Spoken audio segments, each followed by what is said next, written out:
Hello guys, welcome to the channel. Today I'm just speaking my mind. I don't plan on making this a very long rant, but I just got done experiencing something I never thought I would on a streaming platform, because it's never happened before. And I am honestly quite appalled by it. So, this is mainly just so you guys are aware of this issue with this streaming platform in particular. Um, and then also just so I can vent and express my anger. So if this is something you don't want to listen to, then don't bother. I'm not going to force you to. First off, I do want to say I did get a notification saying that I've just recently hit 40 subscribers. So thank you for everyone who has subbed. But I've not really been doing this for subs or followers or money, mainly because I'm not a big enough channel and haven't been verified enough to be able to make money from my videos. But you guys showing that you care about the videos and stuff that I do, and stuff that I do to promote my business on DeviantArt with the DVD covers and stuff, really means a lot to me. So I do appreciate that, and want to take the time to personally thank you guys for leaving a like or a comment, and subscribing. Even if it's just leaving a comment and saying that you appreciate or like something that I've uploaded, that I've created, I do greatly appreciate it. It helps my conscience, knows that I'm doing something that people enjoy, and that's really just what I hope to get from life, is to know that I can make things that people can enjoy, that I have some sort of meaning in people's lives. But going back to the topic at hand, the app in question I am pissed about is Disney Plus. And now this might come as not a surprise to many, because I know a lot of people have their problems with Disney Plus as far as their subscription model, the content they have on the platform, the fact that they keep taking off certain things that are made just for Disney Plus, which is definitely also a problem. But today, to add to that list of problems, which is something that personally bugged me today, and why I'm personally am no longer using the platform, as soon as X-Men 97 is done, I'm done with Disney Plus. And that's what, one more episode, so one more week is all I'm using Disney Plus for, and it's only gonna be for that one day, just so I can watch that new episode of X-Men 97. If I want to watch Vision Quest, I'll find someone on a different website that has it, because I'm not using Disney Plus.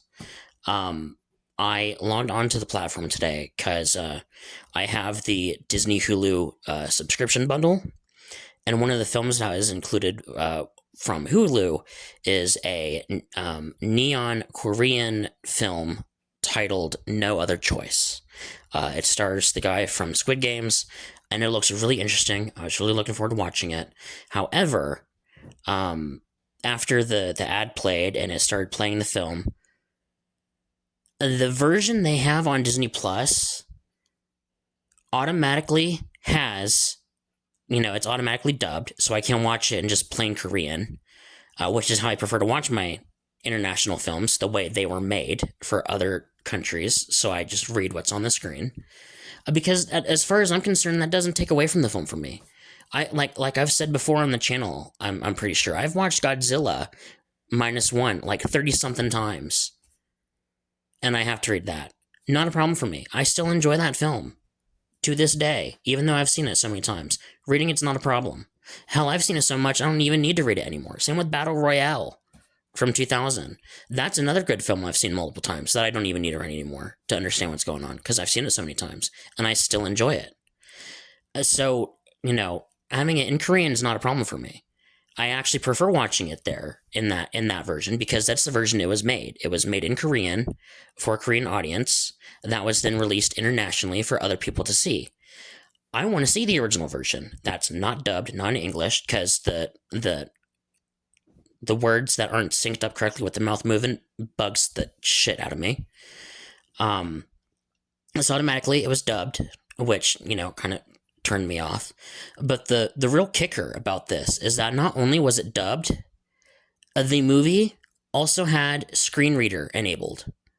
And I checked my Roku settings, and it was not the Roku.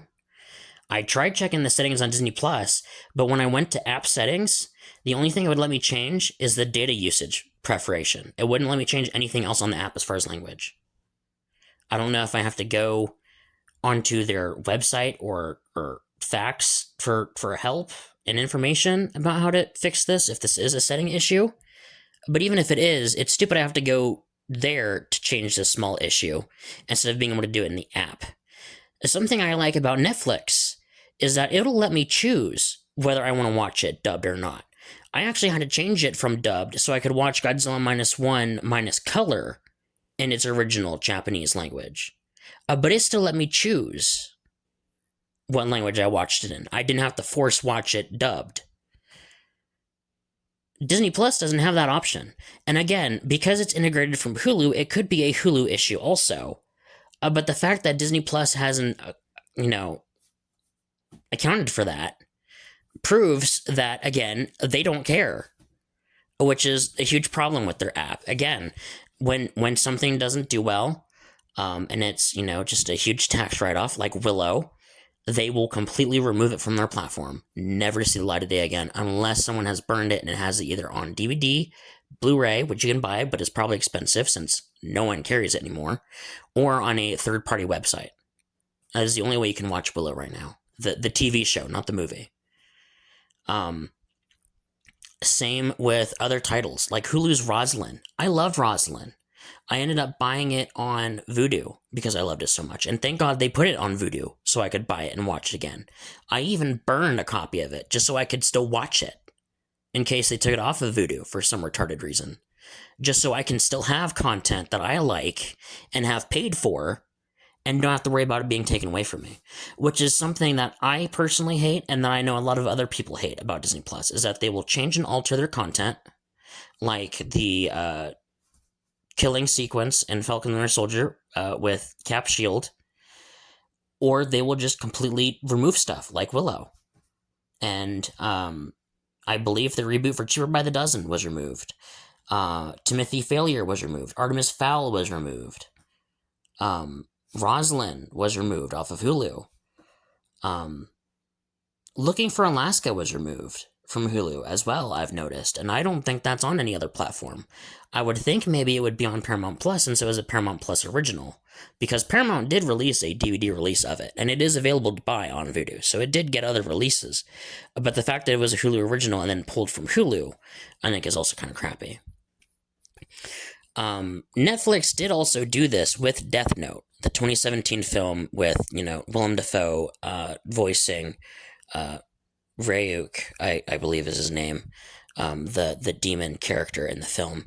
They pulled that from from Netflix. I mean, at one point, because I remember I was trying to look it up so I could watch it again, and it wasn't there. And now recently they have added it back onto the platform, but I believe there is a period where it wasn't on the platform. And this is just the problem with streaming in general. Now, yes, Netflix has its problems, but as far as I'm aware, they seem to fix it. And the user interface is a lot nicer. Again, it lets you choose between your languages that you're watching, which Disney Plus has from time to time. But again, this film doesn't have other options. It's only one version of the film, and it's not just dubbed, it's got a screen reader. So, and for people who aren't aware, screen reader is where it's for the hearing impaired, or not hearing impaired. It's for the visionary impaired, I believe, where it will literally read to you what is on the screen in detail. So when the neon logo came on, it would say, there's a countertop and a red flashing logo appears saying the word neon. Like, I don't want to hear that. I'm seeing it. Alright? I mean, it's bad enough that it's dubbed and I gotta worry about the whole mouth movement not matching up with the words, because that really bugs me when they do that. But I also gotta listen to extra crap on top of the people actually talking in the movie. I don't understand how other people can stand watching it in that language, or that setting. That just seems extremely weird for me.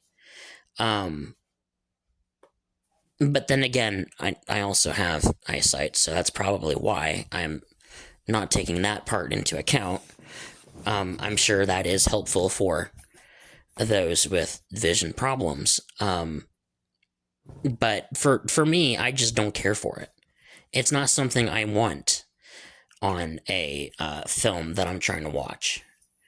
Um, so yeah, so consider me part of the group that has canceled their Disney Plus subscription, because I'm not going to keep putting up with this. I'd rather just stick with Netflix for what I want.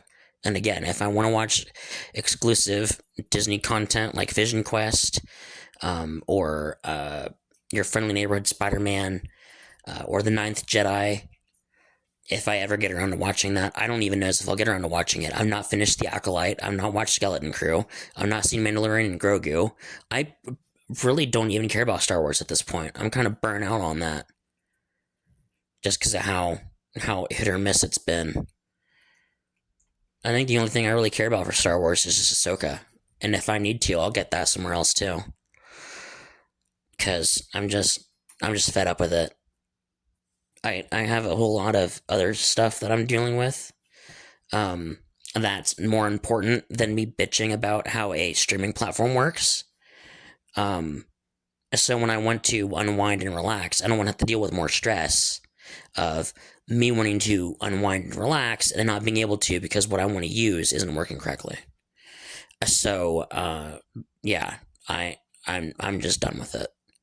Um, but this is something I've just now noticed.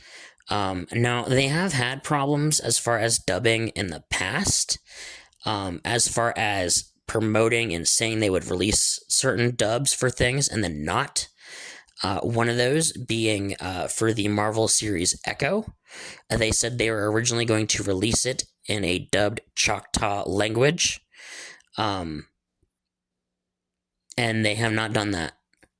Again, I don't know if there's a setting option you have to go to on a different platform or on the actual website in order to, enable that or to use it correctly, or to change any settings. But it's just not there, and I'm not wanting to have to go through all the extra trouble to do all that. Like I said, because Netflix, it's built into the app for that. It's not on Disney Plus, and certain things will. Like a couple of the Kahori episodes for What If will have in the extras section, they will have the episode dubbed in either her language or in English.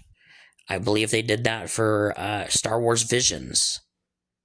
Um, so the fact that they're not doing it for other titles is just, again, very lazy and disappointing on their part.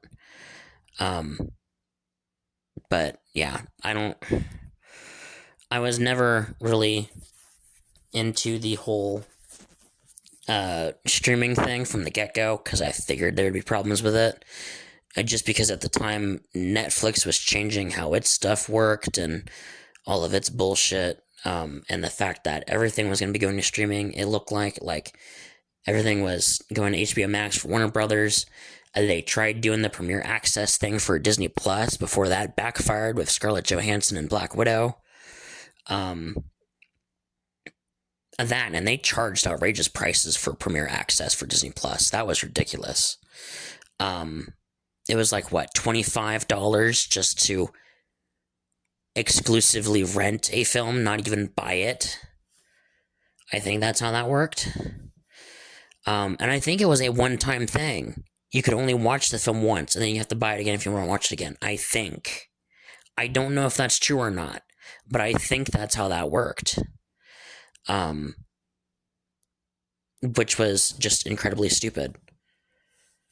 I can't remember if I saw Black Widow in theaters or if I just waited for Disney Plus to release it for free.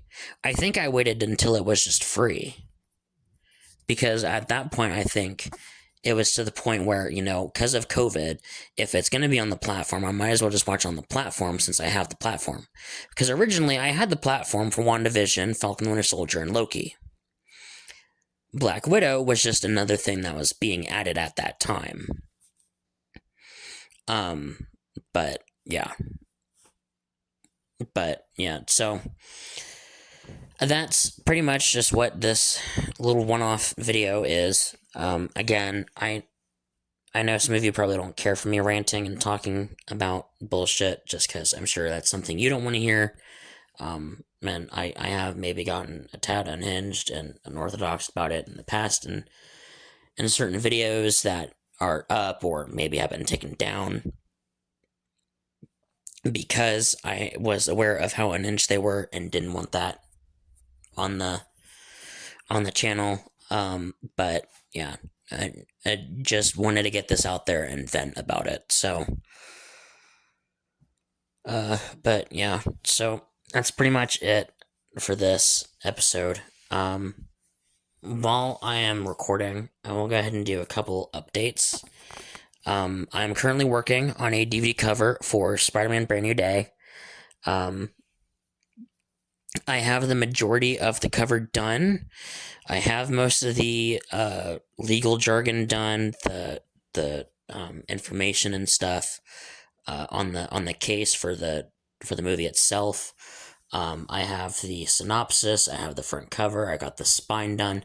The only thing I think I'm still working on is, one, making sure it looks good in the end when it's finalized, just because I don't want to make something and then not like the finished result, because I want it to be the best that it is, so that not only do I feel satisfied after wasting all my time making it, but so that you guys feel pleasure in looking at it and using it for your own collections, or just to look at it just for fun, because you liked the artwork. So I definitely need to make sure that it works, that it looks nice and is pleasant. But I'm also working on the casting block, which is a real pain in the ass doing. The casting blocks are always the worst part of the DVD covers for me when I have to do a casting block.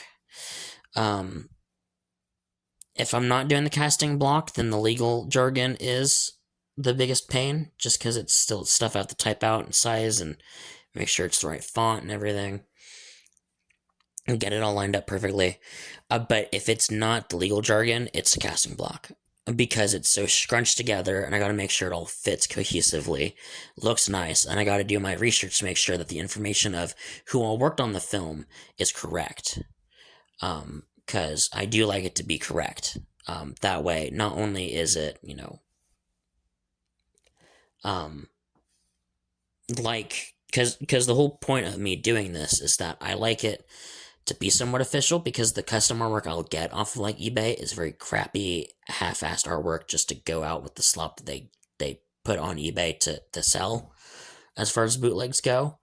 And to make me feel better about owning bootlegs, I like stuff that looks official. And in order for it to look official, it's got to be correct. It's got to have all the right information.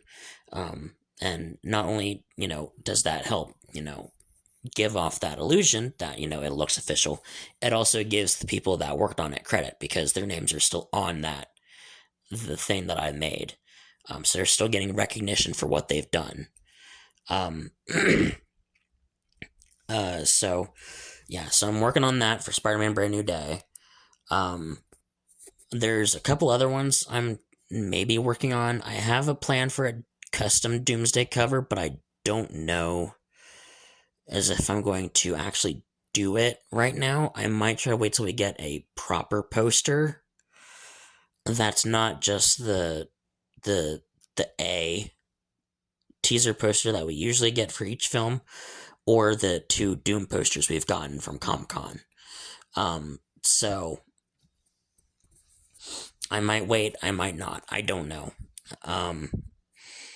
Other than that, for DVD covers, I am still trying to work on making sure the book is done and transferred over, so that I can put it up for you guys to look at.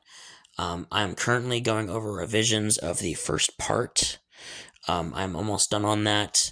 And then, like I said, after it's transferred, I will have it up for you guys to look at, get your thoughts and opinions on this draft, before I make everything finalized and go over it again for a second draft. Um, so that aside, um, I don't know movie wise what I'm going to be watching next. I was planning on watching No Other Choice, but I'm not going to be able to do that right now. Um, I did finish Obsession. For those who watched the watch along, if I can even call it that, video that I uploaded to the channel, you might have heard me say that it just felt weird, and I don't know as if I'd continue it. I did continue it. I didn't care for it. I know a lot of people liked it and praised it for being good and being new and fresh. But for me, it just wasn't there. It just felt off. The story, what was played up to be maybe a good thing, it wasn't maybe played out the way it could have been or tackled the way it could have been. Like it could have been done a little better, especially with the plot, like the whole careful what you wish for kind of thing, because I feel like that's been done a bit. So the fact that it didn't really do anything special for that and really work and lean into that, I think kind of sucked. The only real takeaway from Obsession is Indy's acting as Nikki. Nikki is the standout of that entire film. That is the only good thing out of that film. I will say it did handle some certain surprises well. Um, I don't think it's in the video I put up because it was only about half the movie that I covered in that video, if that. But there was a boys' night, I say in quotations, where everyone's at this sort of like party, and Bear's supposed to kiss the person next to him, which I believe her name was Sarah, and Nikki walks around, and before she pulls Sarah in her chair back, she's just standing there for a minute. I thought for sure she was like gonna snap her neck or something. But she didn't. She pulled the chair back, and that was unexpected. I wasn't expecting that. I was expecting something else. So the fact that they kind of did what you weren't expecting, I do think that worked well. Um, was I satisfied with the way that Sarah did end up getting killed? No. I thought that was a bit out of nowhere and didn't feel satisfying as a kill. Especially because after I thought her neck was going to be snapped earlier, I kind of figured, oh, well, this character is going to die at some point. So it really didn't have any effect on me because I kind of knew she would probably end up dying by the end of this. So that was kind of a letdown. Although it was kind of violent, though, the way it was smashed in with the brick, her face. The way it showed it and the damage that was done to it, I thought was a bit excessive and violent. The other thing I didn't like was toward the end of the film. Nikki's kind of moving in weird ways, and she's like walking backwards in one scene, like a robot or a mannequin or something, and it felt weird. Like it didn't feel natural, and it just like it shouldn't have been there, yet it was. Like there was no explanation for that, and it just felt way out of place. The other thing I didn't like toward the end was in the final sequence. Everything's popping off. Bear's friends at the house. He opens the door, sees Nikki going crazy, and it was after Sarah had been killed, and they had the body in the house.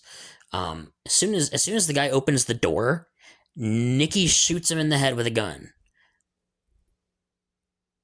Out of nowhere. Just shoots him in the head and he drops dead on the ground. Which was not only a surprise, I mean, obviously, it was a surprise, but one, how'd she get the gun? Like, that was, like, she just pulled a gun out of nowhere. Like, out of straight thin air, she had a gun and shot the guy. Which completely took me out of that.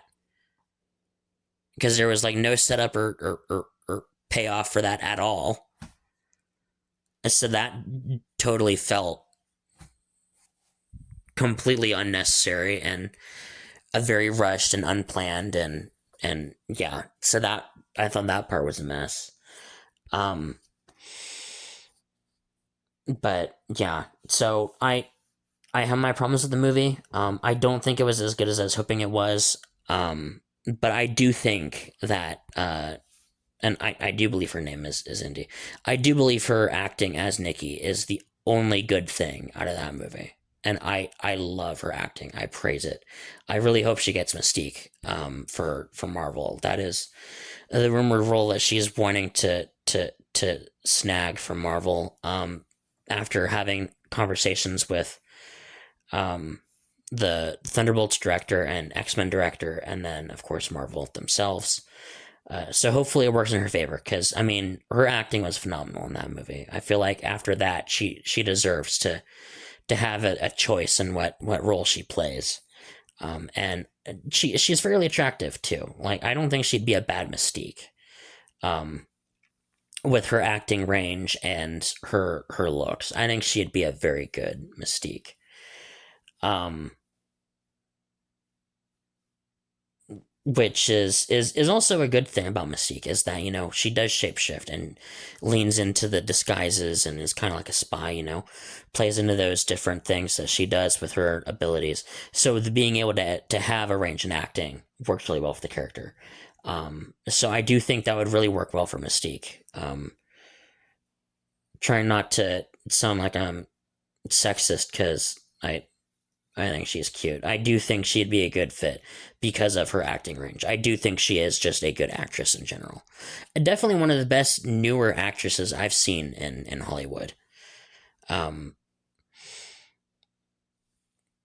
I've not really seen a whole lot from Sydney Sweeney. I've never watched Euphoria. Um, and I've not watched Christie either. The only thing I've really seen her in is Housemaid, which was okay, but I feel like her role in that was kind of mainly just looks, and didn't really have anything special to it. But she wasn't bad in that. But I know she's real big talk now, mainly because of her looks. But she's another actress recently that's been getting a lot of talk. I can't remember her name, but she was in The Substance with Demi Moore, I believe, and she was really good in that. Um, But she's not necessarily a newer actress, though, because she was in the Death Note movie with Nat Wolff and Willem Dafoe in 2017. So she's not like a newer actress. I do think The Substance, though, really put her name out there in recent years, just because of how well The Substance was. Um, and then there's Sophie Thatcher, which I liked her work in Companion. She's going to be in Her Private Hell, coming out soon. I believe by either Neon or A24. I think it's Neon that's doing that one. But that movie looks good, and I'm interested to see Sophie Thatcher's acting in that. Catherine Frosteth is in that as well, who played Alaska in Looking for Alaska, and I like her work too. Um, Especially in that show, Looking for Alaska. That was a really, really good show. So yeah. But getting away from Obsession, I did see Michael recently. The recent biopic about Michael Jackson. It was really good. I'm a pretty big Michael Jackson fan myself. I am glad that they did this in just a biopic, because originally they were planning just a movie for a biopic just about the whole courtroom drama and stuff going on with Michael. Um, but due to legal things going on, they weren't allowed to talk about that case and the people involved in it. So they had to completely scrap that and pick something else to do with Michael if they wanted to do something about Michael Jackson. And I do think just a standard biopic was a good choice, and should have been a choice from the get go. With as big as Michael was, I'm surprised we hadn't gotten one sooner. I mean, because we'd already gotten one about Elton John, and Queen and The Doors. Joaquin Phoenix was Johnny Cash and Walk the Line. Um, so yeah, I'm surprised we've not gotten one for Michael Jackson yet. But you know, we have now, and it's really good. I can't remember if they've actually confirmed a sequel or not. But I do know the end of the movie does say his story continues. So if they wanted to, they could do a sequel, I guess, because there's still so much more of his life left that they could cover. Without the whole courtroom thing. Because I mean, he even did acting too. I can't remember specifically, but I mean, he was in Men in Black 2. I know that for a fact. Which is odd that I even know that because I can't remember much of anything from Men in Black 2 aside from the fact that uh what it was Knoxville who was in that, and then the talking pit bull. That's about all I remember from that because I didn't really care for that movie. Um, and then he also did the plastic surgery thing, or the with his skin color. I think he was bleached. I think is what they said. What the term is, and they have not covered that yet. So there is still definitely more they could do if they did decide to do a sequel. Do I think a sequel is necessary? No, I think it's fine the way it is, just a one-off.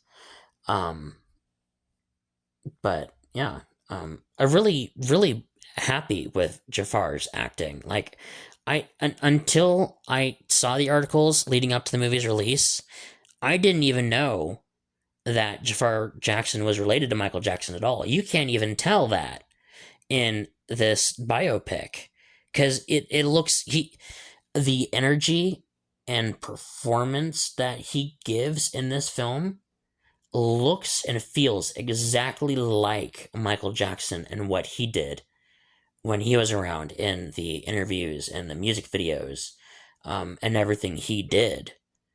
Um, Even the way he sounds was fantastic. Like he really nailed that performance and capturing and immersing the audience and viewers into the life of Michael Jackson. And he did a hell of a good job. Really good job. Um, but yeah, Michael was really good. I rated it on Fandango because I think Fandango now or whatever it is, since it merged with Voodoo, I think it only has a 5-star rating system. I think I rated it 4 out of 5. Um, which is just my standard because you can only do it like full stars or half stars as far as that goes, even though it'll say on the platform. Oh, the community rating was a 44 point. No, it was 4.46 or 39. It'll be off numbers that aren't fully even numbers because it will let me do like 3.5 or 4 or 4.5 and won't let me do like just a certain percentage. I can only do it in certain amounts. So I just did 4 stars out of 5, which is just my typical rating for most films. Just because it's very hard for a film to be really good as far as, being a 5-star film. And there's a lot of things that needs to take into account in order for that to happen. The fact that Michael is a biopic depicting someone's life previously, people kind of already know what happens. And, there's nothing really fantastical that happens at the end of this movie. Again, because, it happened. We know what happens after the events of the movie.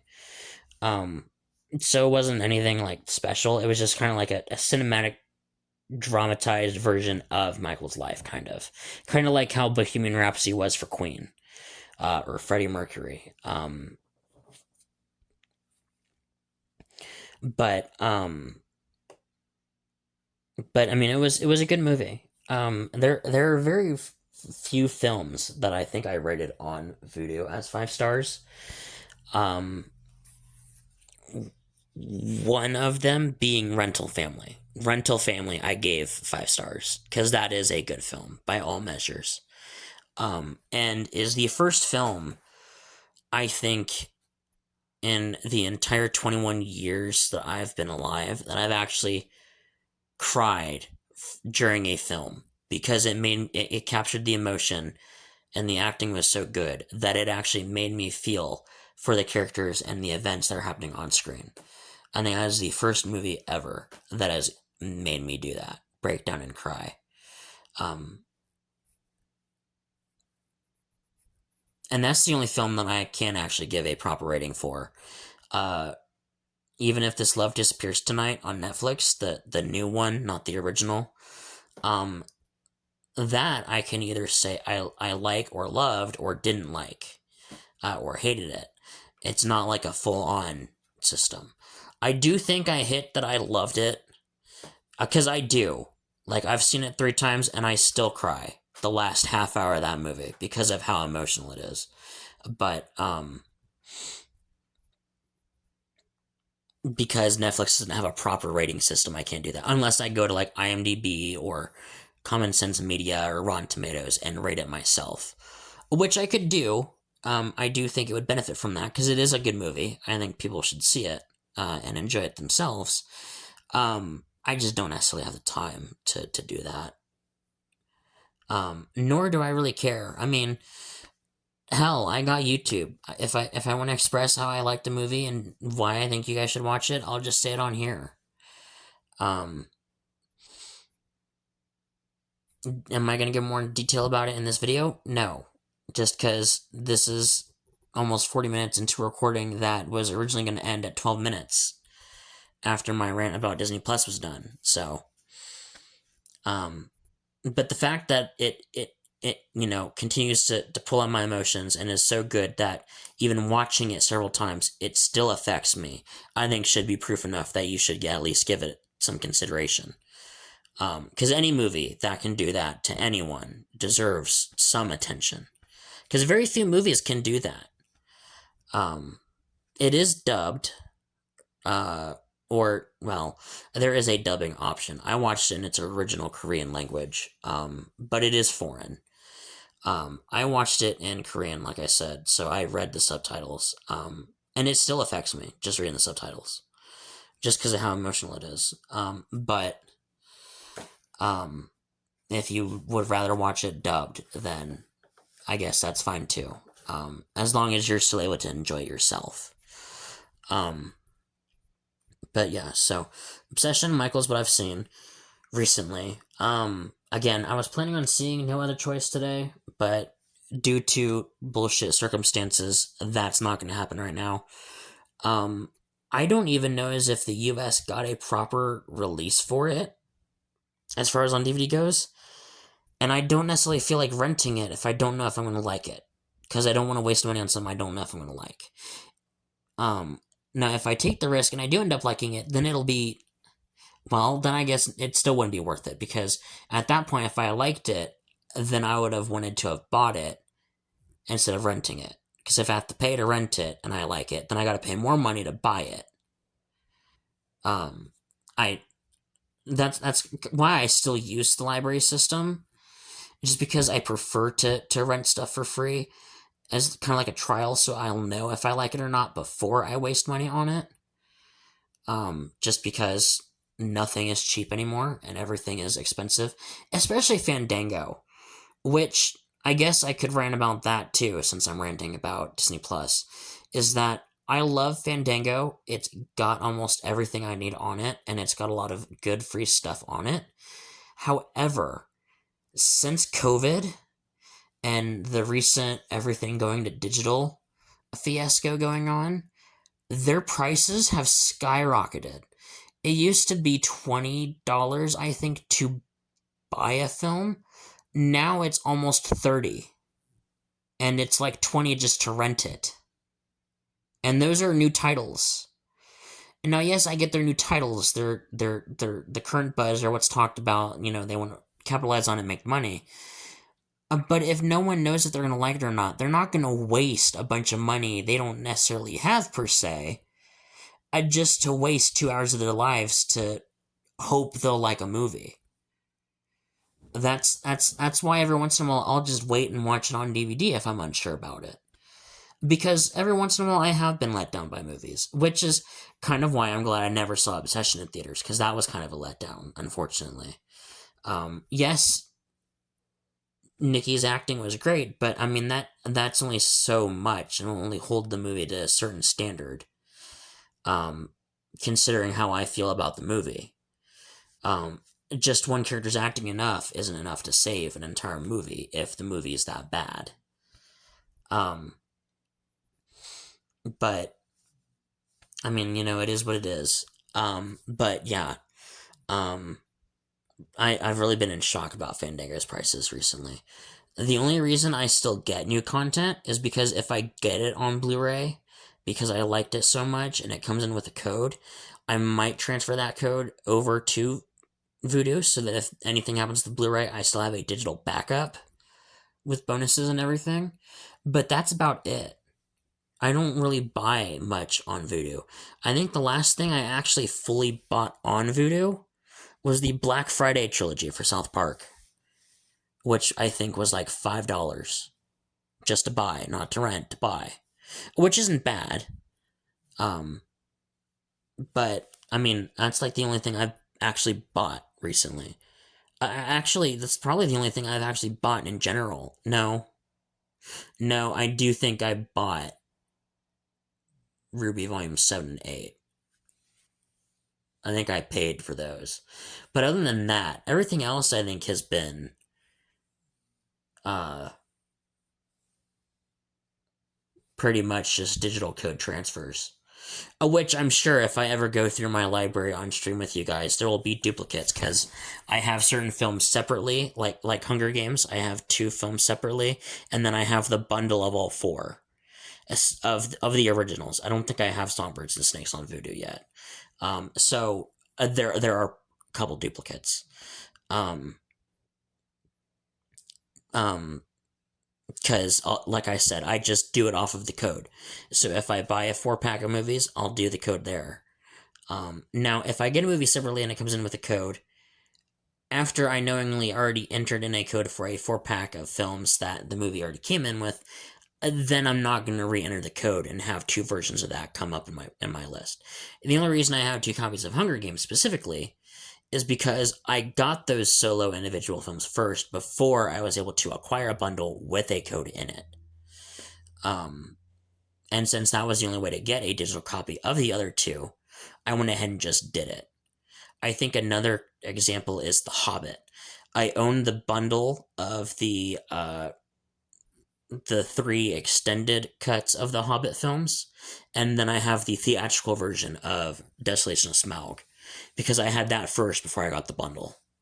Which isn't bad. I love Desolation of Smaug. I wouldn't mind having 2 copies of that, but that's another example of things I have 2 copies of.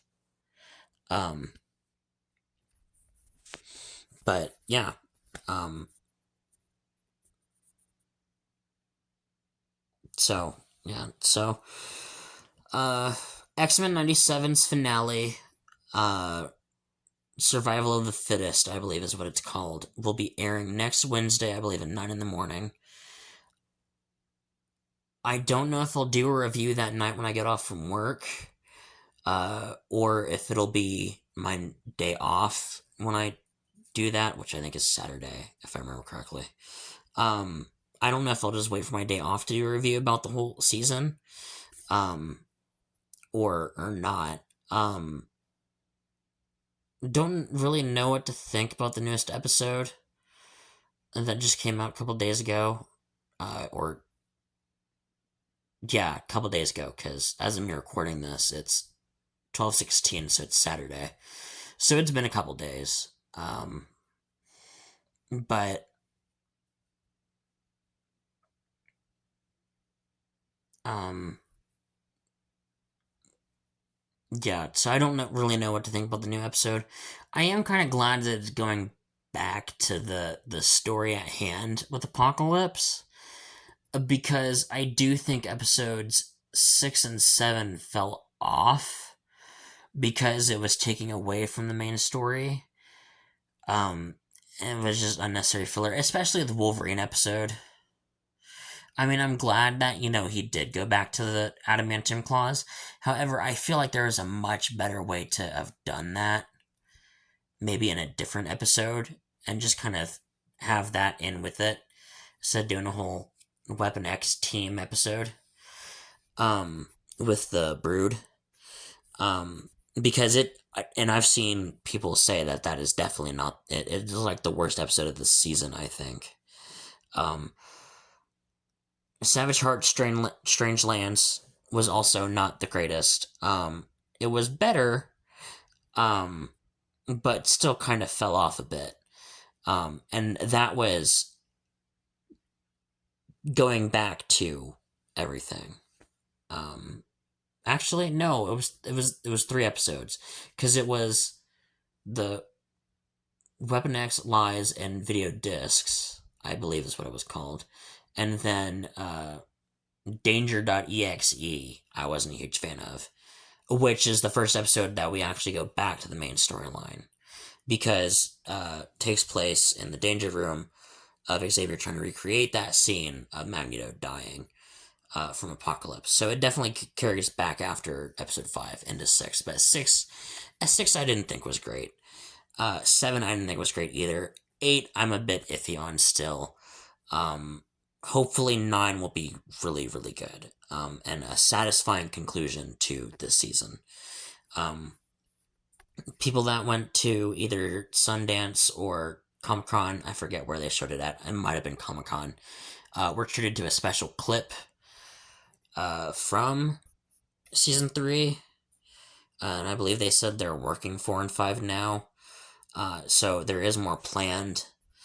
I don't mind X-Men 97. It's not bad. I honestly don't know if I'm going to end up watching more of it, though, just because it's not part of the main continuity of the MCU. So there's really no point in me watching it, aside from just having something fun to watch. And to say that I at least had a generation of an X-Men show that I grew up watching, since I didn't watch the original version of the show, the one from the 90s. Another reason why I don't know if I'm going to continue watching it is because the original show had 5 seasons.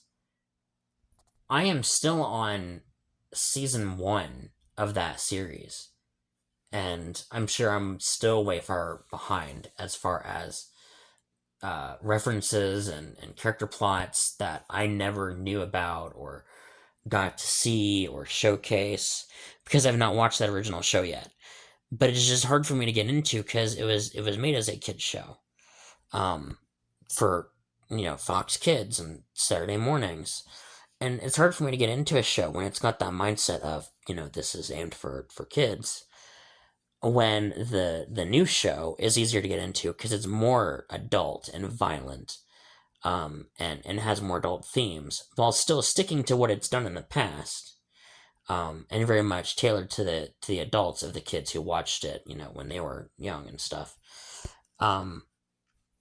And that's why I like 97, is that they didn't make it the same way they did. They took into consideration that the kids that watched it then are now adults, and made it more adult, which I do appreciate, because again, it made it easier for me to get into, knowing it wasn't going to be another cheesy kid show.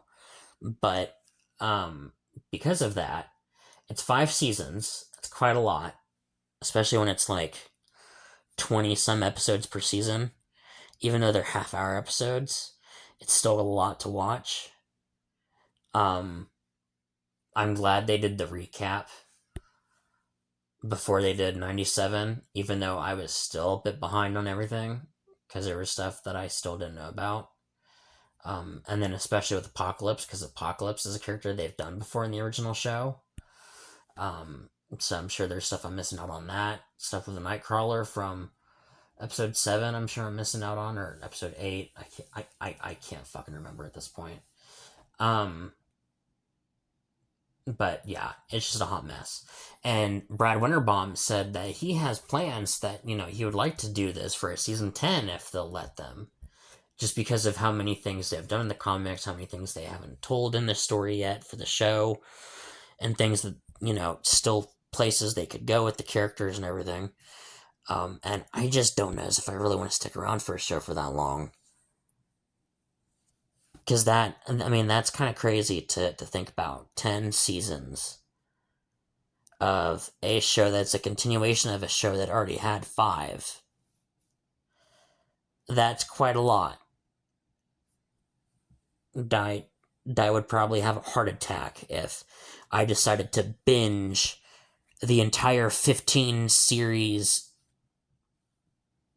marathon, whatever, if they actually did 10 seasons of 97. Like, there would be no way in hell I'd be able to do that. Um, so yeah, I don't know. After 97 season 2, I might just call it quits on 97. Because it's not part of the main MCU, and it just doesn't feel necessary. It is fun here and there, and occasionally I might pick it up and watch it here and there. But that's pretty much it. It's just a here and there thing. If I'm feeling like it, I don't think I'm going to continue watching it. Um, Now I don't know what they're going to do for Vision Quest. However, I do really hope they drop it all at once because the waiting every week for a new episode is killing me. I hate they did that for Daredevil. I really wish they would have dumped it all at once, just like they did for the Netflix shows. Um, Especially because it's a streaming platform. I feel like they should just dump it all at once so people can stream it instead of waiting week for week, since it's not like a live cable TV show that people are waiting for, like Shield. Um, and that would make it a lot better. But I don't know. I'm sure they'll do a weekly thing. Well, actually, I don't know. Vision Quest might actually be a show that they drop all at once, just because there's not really been a whole lot of talk about it. It's the last in the trilogy of WandaVision. Um, I don't really think there's a lot of people looking forward to it. And to get it done and out of the way before Doomsday comes out, they might just drop it all at once, because the show comes out, I think, is rumored for October 14th. If they do it weekly, that'll interfere with Doomsday's release when it comes out if they do it weekly, if it's 6 or 9 episodes, depending on how long it is. Um, I guess it just depends when the show comes out how it'll drop, but I would think it'd be all at once. I think going off the model, I think the last, excluding Daredevil, I think the last two shows Marvel's done have been all in one drops. No, no, I think Ironheart was two drops. I think they did half and half for it. Um, they did three one week and then three the next week. Wonder Man was all at once though. And I enjoyed Wonder Man. I'm pissed that Disney Plus canceled it. Because Marvel said that they didn't. That they had plans. Everyone was signed on for it. They were working on it, and then just kind of pulled from under their feet, which is kind of a good thing. And I've seen people talk about this too, because at Disney Plus has really taken its toll on Marvel and Star Wars. Um, and so I think getting rid of TV shows just in general is a good thing, because then it's less for people to have to do in the future.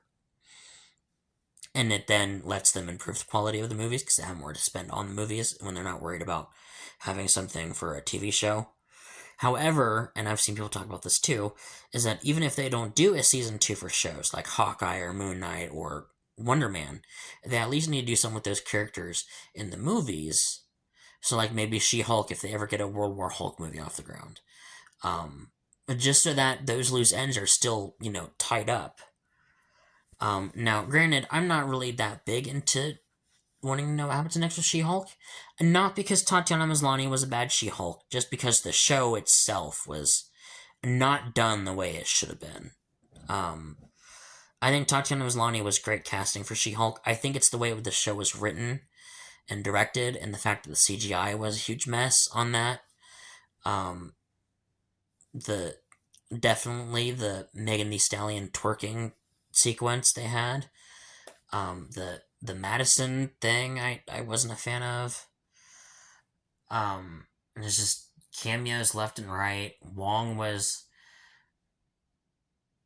like half the show. I only stuck around for the whole show just because I know Daredevil was supposed to be in it at some point. That's what got me through to the finale, and then they dropped the whole Scar bomb on us. But yeah, so if as long as they continue the characters in movies, I think it'll work better. Um,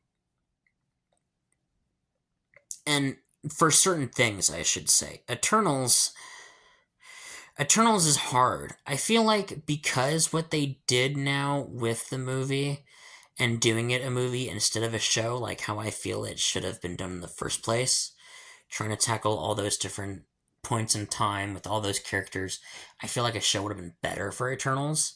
So you're building the time with the characters over the period of time more. But however, since they did it as a movie already, and they've already established things, especially with Arishem and Tiamat, I feel like they could just go ahead and just do a full-fledged movie sequel. However, I do think if they really want to flesh out the characters more, they should do a TV show about that. But if Marvel's wanting to pull or not Marvel, if Disney is wanting to pull the plug on Marvel for TV shows, then that's probably never going to happen. Um, the only other confirmed uh, Marvel television shows that we have is Born Again season 3, and then um, Vision Quest. That's it. Um, there were talks about Strange Academy. However, I don't know if that's just going to be worked into a movie. Nova was originally going to be a show or a special presentation. It's now going to be a movie. Wonder Man season 2 is going to happen. It's no longer happening. Armor Wars is going to be a show. Now it's a movie. That's unfortunately probably never going to get made. At least the way they intended it to be made, I should say. Which is sad. Because I was kind of looking forward to that. But. Oh, God, I'm getting tired. But yeah, it's just a whole big thing with Marvel and especially Disney Plus. I really hate what Disney Plus is doing, and I don't think I'm gonna be using it anymore. But yeah, so I'm gonna go ahead and stop it now because it's practically been an hour this recording, and I am starting to get tired and need to eat my pizza before it gets cold. So I'm gonna go ahead and stop this recording here, and I will just talk to you guys later.